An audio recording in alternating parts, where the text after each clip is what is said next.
Oke. Pak Prabowo nawarin ke Pak Surya nggak sih Pak untuk Pak Surya ayo bergabung?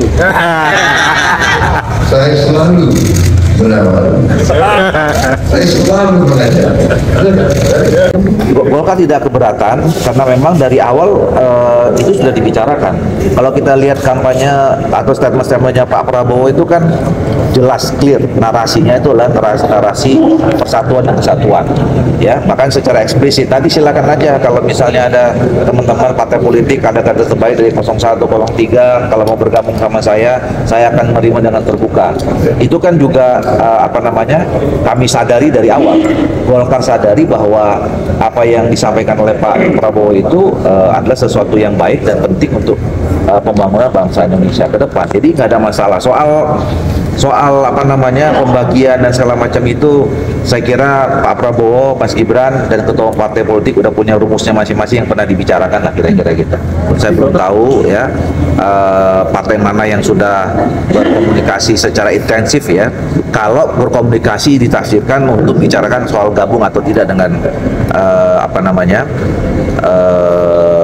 di pemerintahan. Tapi kalau komunikasi selama ini diskusi kami sama Bang Surya sering ketemu gitu ya.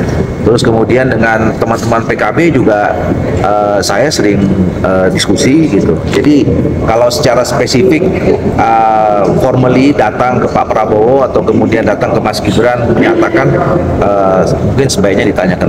Apakah tidak berpengaruh juga dengan masuknya partai lain? Jadi begini, sebetulnya kemarin itu kan harus saya klarifikasi, forum itu kan forum internal yang kita ingin menyampaikan kepada jajaran partai terutama di DPD provinsi itu bahwa kita bersyukur kerja keras bapak-bapak seluruh Indonesia telah berhasil mengantarkan 02 menjadi presiden dan wakil presiden, kemudian Golkar mencapai suara signifikan seperti ini gitu ya.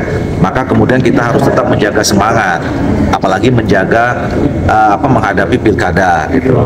Nah, dalam kaitan itu Pak Erlangga mengatakan kerja dari saudara-saudara kita berharap diapresiasi oleh Pak Prabowo sebagai presiden terpilih.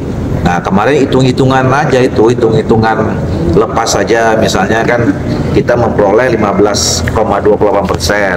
Kalau dari 58% kan itu 25%, artinya seperempat dari 34 ya wajar dong kalau Golkar. Tapi sekali lagi Golkar ingin menegaskan urusan kabinet itu adalah hak prerogatifnya presiden terpilih. Ya, kalau dari hasil pengumuman tadi malam itu hak prerogatifnya Pak Prabowo. Walaupun tentu Pak Prabowo juga saya yakin sadar betul karena memang sistem presidensial kita ini menempatkan beliau sebagai pemegang hak prerogatif, tapi kan selama ini tidak ada satu partai politik yang berani mencalonkan sendiri, selalu mencalonkan pilpres wapres itu gabungan partai politik.